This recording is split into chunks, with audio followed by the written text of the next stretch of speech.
Hi Ma, good morning. Good morning. How are you doing? I'm fine. So it's been a month since you started your strength training journey, and I just wanted to capture your progress.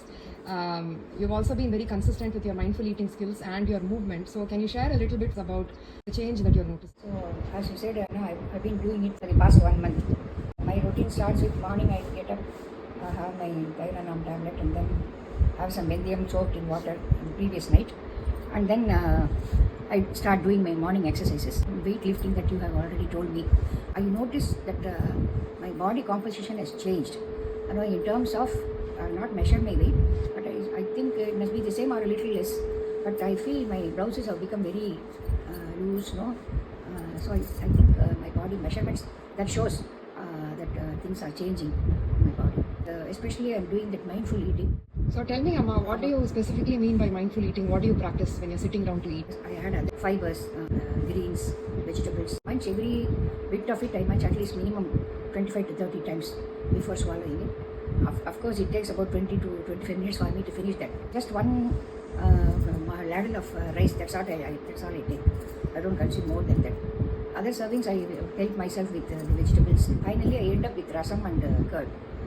And I keep hydrating myself whenever possible. I keep a bottle of water with me as and when whenever I see the water, I feel like drinking. So I keep hydrating myself. Recently, I started doing my, because I have this varicose veins problem, as I told you earlier, this calf muscle exercises, concentrating on the calf muscle and circulation from the lower part of my body to my heart. Go for a walk, about minimum half an hour to 45 minutes. Morning 7:30, when there is a little sunlight, I start my Shiva Japa and then reading Sai Satcharitram and other Lalita Sasanam and all that. So in the evening again, I do about half an hour to 45 minutes walk. My routine as far as my exercise and eating is concerned. Super, Amma. Thank you so much for sharing that. Yeah. I know you used to be a fast eater, so how do you see yourself now? Oh, it's so. I feel like laughing. At home, I'll be the last one to get up. So I tell Ashwin, you close everything and keep it in the fridge. It will take me some more time for me to finish. This is all I put. Then he will pack up everything and keep it in the fridge. Day before yesterday, I went for a Simanda function. And everybody in the row had eaten. Me and only Sri Vidya were eating. It was so embarrassing to say. When everybody had finished and they were started removing the leaves, we were the only ones eating. So at times, when you go eat in a public place, it's so embarrassing that everybody finishes fast and I have to keep on munching and munching, not finishing it. So that's it. But of course, I don't care. Nice. So tell me about your meal satisfaction, Amma. From eating slowly, what do you notice? By eating slowly, my stomach gets filled up. Even if you eat fast also, your stomach will get filled up, but it will fill up very fast. So since it takes time for the food to reach the stomach, it's so fulfilling, and I feel my stomach is full. I cannot take anything longer. And I don't feel, since I'm eating very slowly and consciously, I don't feel like eating anything else in the afternoon also. I don't feel like eating anything in between. Amma, can you show us some exercises that you do to help with your varicose veins? Yeah. Now I have 2.5 kgs each in my hand. I do exercises with the weights also, like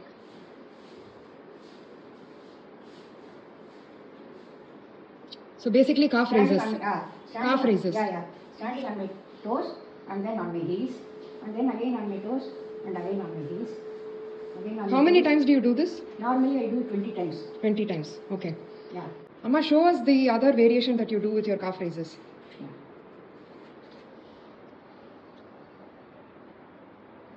Okay, so this is a single leg variation. Amma, tell me what it helps you with. And I change the legs to the other side. Yeah. Again, repeating the same thing. What does it help you with, Ma?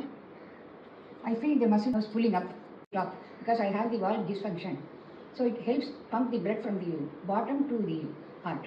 Okay. That's what I feel. Okay. And Thank it you. also makes the calf muscle strong. I'm able to feel that. While I'm doing that, it makes me strong.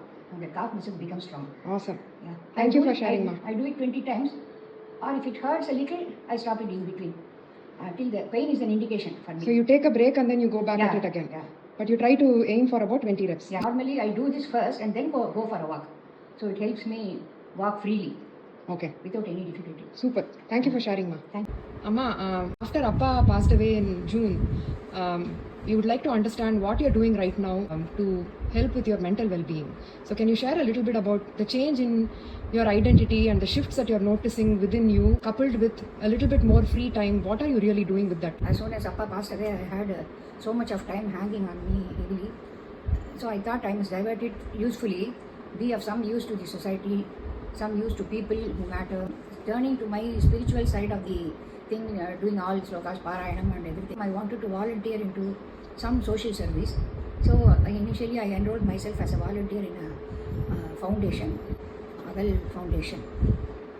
They are helping, Agal Foundation. Agal Foundation. They are helping visually challenged person for writing their exams and for correcting the papers for the visually challenged teachers.